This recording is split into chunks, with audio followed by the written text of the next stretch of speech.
Imagine holding in your hands a perfectly carved human skull made entirely of crystal. Flawless, shimmering and cold to the touch, it watches you silently, as if aware, as if waiting. But for what? Whispers across the globe speak of 13 such skulls, ancient, mysterious and unnervingly lifelike, said to be scattered across the earth, each one guarding secrets lost to time. Secrets of healing, secrets of energy, secrets of the stars. Many believe these skulls are nothing less than tools of communication with higher realms, gifted to early civilizations by beings not of this world. Others claim they were forged in the forgotten temples of Atlantis, or hidden deep within the jungles of the Maya. Wherever they came from, one thing is certain: their existence defies explanation. Mainstream science dismisses them as clever hoaxes, the product of 19th century craftsmanship. But the energy felt around them, the strange dreams they trigger, the inexplicable phenomena reported by those who spend time near them, these cannot be so easily ignored. Could the crystal skulls be more than just objects? Could they be living archives, storing frequencies, thoughts, even consciousness from ancient beings or civilizations? Might they be part of a forgotten network, a crystalline internet, designed to awaken humanity when the time is right? In this video, we journey into the shadowed corridors of hidden history. We'll explore ancient prophecies, legends passed down through tribal shamans and secret societies, and the tantalizing evidence of alien influence in early human evolution. We'll uncover why certain powerful groups sought to keep this knowledge buried, and how the skulls might be reactivating. Now, this isn't just about strange artifacts locked away in museum cases. This is about something far deeper. A cosmic riddle etched in crystal, meant to trigger an awakening in those who are ready to remember who they truly are. So sit back, take a deep breath, and prepare to see the world not as it is, but as it has always been behind the veil. To understand the mystery of the crystal skulls, we must first journey far back, beyond recorded history, beyond the known rise of civilization. Long before the Sumerians etched their cuneiform into clay, there were whispers of a world lost to time. Lemuria, Atlantis, Mu. Civilizations so spiritually and technologically advanced, their knowledge became myth the moment their temples sank beneath ocean waves. Among the many relics attributed to these lost worlds, none are more enigmatic than the crystal skulls. The most famous among them, the Mitchell-Hedges skull, was allegedly discovered in the 1920s deep within the jungles of Belize. Carved from a single block of clear quartz with such precision that no tool marks were found, this skull defied explanation. Experts at the time said it was impossible to replicate even with modern machinery. How then could ancient people, supposedly without metal tools or diamond drills, create something so flawless? To understand the mystery of the crystal skulls, we must first journey far back, beyond recorded history, beyond the known rise of civilization. Long before the Sumerians etched their cuneiform into clay, there were whispers of a world lost to time. Lemuria, Atlantis, Mu. Civilizations so spiritually and technologically advanced, their knowledge became myth the moment their temples sank beneath ocean waves.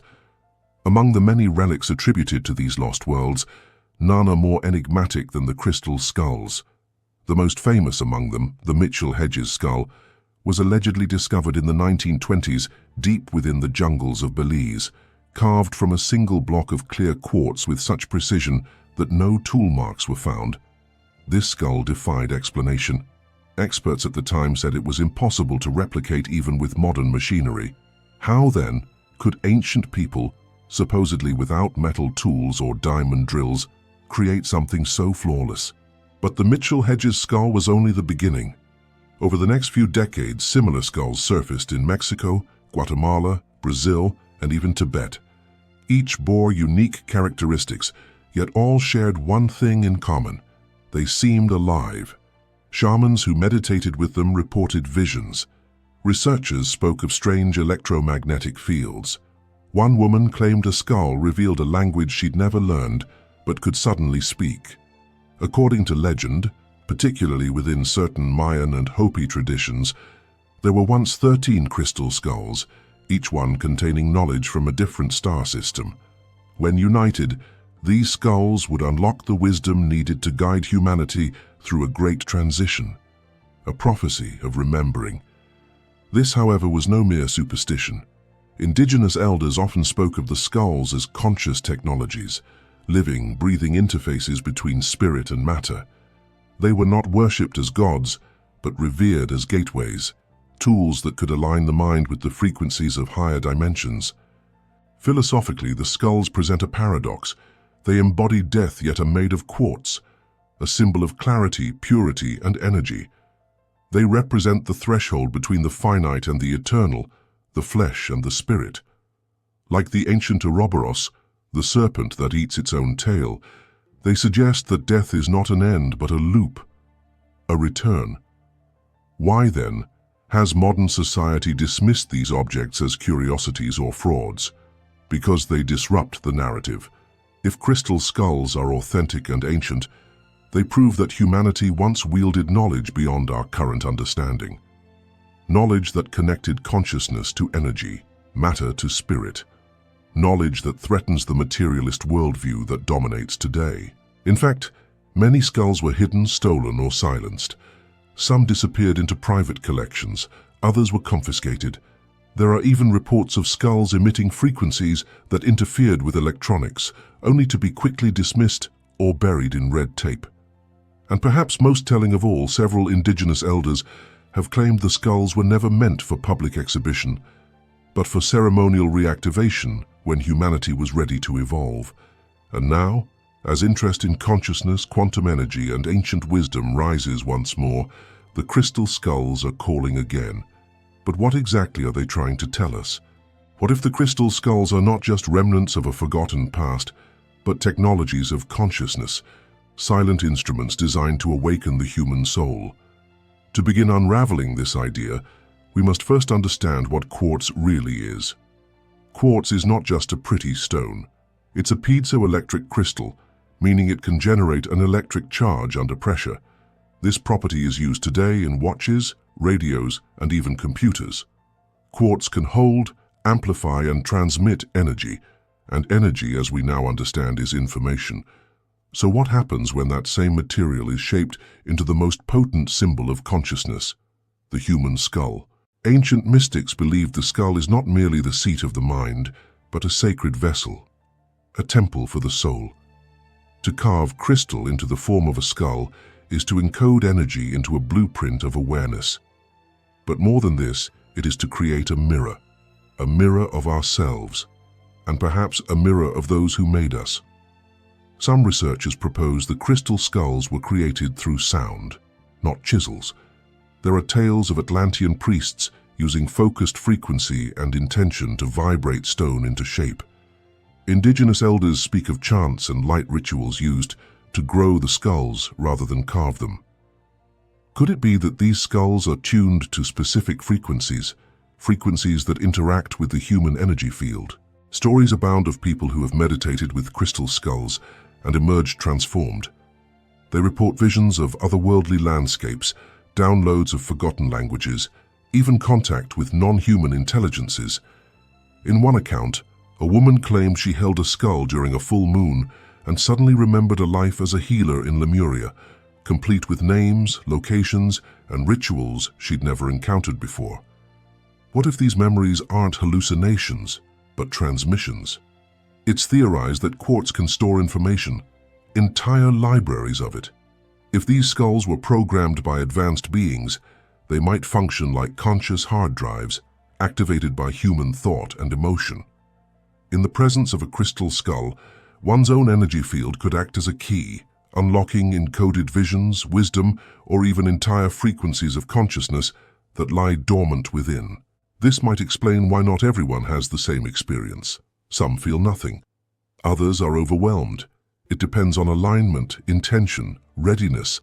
But perhaps the most fascinating and controversial theory is this: the skulls are part of a larger cosmic design, a network, a crystalline grid linking power points across the Earth. Consider this. Many of the known crystal skulls have been found near ancient sacred sites, Maya pyramids, Incan ruins, oracles in the Andes. Some believe they were placed there deliberately to anchor energies and stabilize the Earth's frequency during great planetary shifts. Just as the pyramids align with the stars, perhaps the skulls align with our awakening. We also cannot ignore the consistent whispers of extraterrestrial involvement. The Mayans, for instance, never claimed to have made the skulls. Instead, they say the skulls were gifts from the sky people, beings who came not to conquer, but to teach. Similar stories appear in Aboriginal lore, Dogon cosmology, and even Hopi prophecy. It is as if cultures oceans apart were given the same crystalline keys by celestial emissaries, and then watched them fade into myth. Why would these beings entrust us with such artifacts? Because they knew time is cyclical, that one day we would forget, and then one day we would begin to remember. And it is during those moments, when the veil between worlds is thin, when curiosity overcomes disbelief, that the skulls begin to speak again. Not with words, but with resonance. They activate something within us because, in truth, the skulls are not the message. We are. If the crystal skulls are indeed ancient instruments of consciousness, then their true function may be far beyond preservation of history or connection to extraterrestrials. It may be activation. But activation of what? To answer this, we must consider the idea that humanity itself is encoded, not just biologically, but energetically. Ancient teachings across civilizations hint at a divine blueprint hidden within the human body, a dormant potential often referred to as the inner light, the Christos seed, or the Kundalini force.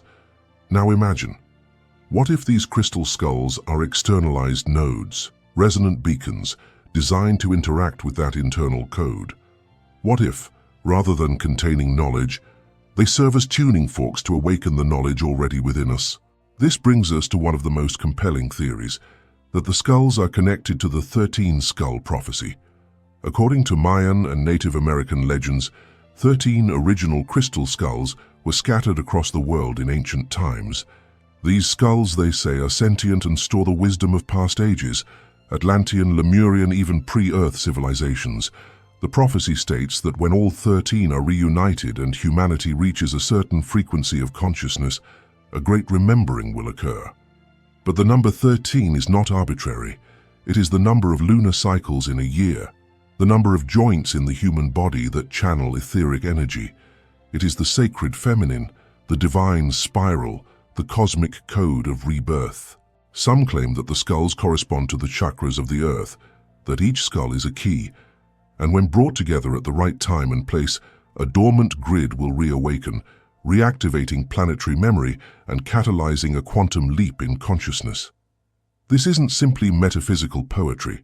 Researchers have noted that the electromagnetic frequency near known crystal skulls behaves anomalously. Instruments spike, batteries drain, people's heart rates shift. Could it be that the skulls emit or receive frequencies that alter local energy fields? Are they perhaps antennas for cosmic intelligence? There are those who believe the skulls act as bridges, trans-dimensional portals that blur the boundary between the physical and the astral. A few have claimed to experience direct communication while meditating with them, not through sound, but through sudden knowing, telepathic symbols, emotions, and dreamlike sequences that arrive as if downloaded from a higher source. Yet the scientific community remains skeptical. Critics argue there's no definitive proof of the skull's age or origin.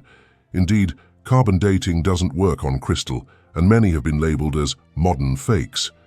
But this critique misses the point. Even if some were created recently, they seem to carry the same charge, the same ability to awaken altered states of awareness. Is it the material, the shape, or something else entirely? Perhaps the power of the crystal skull is not in the object, but in the observer. It is said in Hermeticism, as above, so below, as within, so without. The skulls may be mirrors not just of the human form, but of human becoming. They reflect who we are now, and simultaneously, who we are capable of becoming, beings of light and thought, not bound by time, but connected through vibration. We live in an age obsessed with data, with storing information in silicon and machines.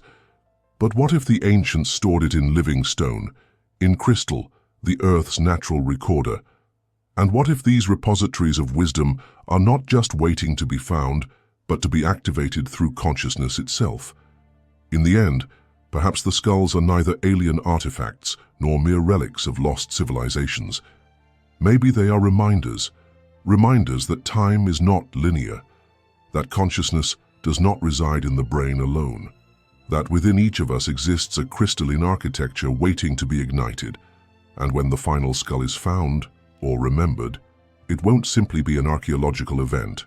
It will be a reunion, a convergence of the ancient and the new, a moment when humanity looks into the hollow eyes of a crystal skull and sees not mystery, not myth, but its own reflection, awakened. All of this mysticism, lost civilizations, multi-dimensional consciousness, crystalline memories, it sounds profound. But what does it mean for us now, in the here and now, in a world wrapped in technology, anxiety, and spiritual disconnection? Here is the truth. You don't need to possess a crystal skull to unlock its power. The wisdom they represent is already present in your body, your breath, your awareness. The skulls are symbols, yes, but also spiritual technologies designed to activate something dormant within you. So how do we work with this energy? Start with intentional presence. The ancients understood that sacred objects weren't just displayed, they were communed with. If you have a crystal, especially quartz, amethyst, or labradorite, begin there. Hold it in both hands. Gaze into its depths as if looking into a living eye. Set the intention. I am ready to remember. This simple act, repeated daily, begins to shift your frequency. Over time, you're no longer thinking about awakening, you're resonating with it. Next, consider this ancient visualization practice, known in Lemurian and Atlantean mystery schools as the skull of light meditation. Sit comfortably in a quiet space, crystal in hand or simply eyes closed. Visualize a brilliant skull made of radiant crystal floating before you. Imagine its hollow eyes filled with a golden light, soft, pulsing, alive. As you breathe in, draw that light into your own skull. As you breathe out, feel it moving through your spine, illuminating your inner architecture. Do this for 7 minutes daily. The more you practice, the more you'll begin to notice subtle shifts, clarity, insight, synchronicities, even dreams that feel like echoes from another lifetime. And if you're ready for deeper integration, begin to work with frequency and sound. Crystal skulls, like the human mind, respond powerfully to resonance. Play solfeggio frequencies, especially 963 Hz, known as the frequency of divine connection. Chant mantras like Om, Rama Dasa, or even silent sacred syllables that come to you intuitively. You're not just chanting, you're awakening memory. But here's a deeper secret. Your own skull is the real instrument. The bones of your head are designed to conduct sound and light. The pineal gland, your inner eye, is a biological crystal, rich in piezoelectric materials. When activated, it becomes a living transmitter. You too are a crystal skull in human form. So start treating yourself that way. Rituals don't need to be elaborate. A candle, a crystal, a focused breath, and the willingness to go within. That's enough. The ancients didn't separate spirit from life. They walked in two worlds, aware that what is visible is only the tip of the iceberg. Begin to live like that. Walk slowly. Listen deeply. Meditate with your eyes closed but your awareness wide open. And perhaps most importantly, record what comes. Keep a dream journal. Note your visions, your inner shifts, even the strange feelings that don't make sense at first. This is the new language awakening. The more you acknowledge it, the stronger it grows. Remember, this is not about worshipping stones or chasing artifacts. It's about reconnecting to a lineage that is older than history, encoded in your very DNA. The skulls are tools, but you are the portal. And when enough of us remember, when enough of us begin to resonate with that lost light, perhaps the final crystal skull will not be found in the earth, but awakened in the collective consciousness of humanity itself. So now we return to the question that started it all. What are the crystal skulls really? Are they ancient tools from lost civilizations? Alien transmitters? Encoded blueprints of a forgotten human potential? Perhaps they are all of that, and something more.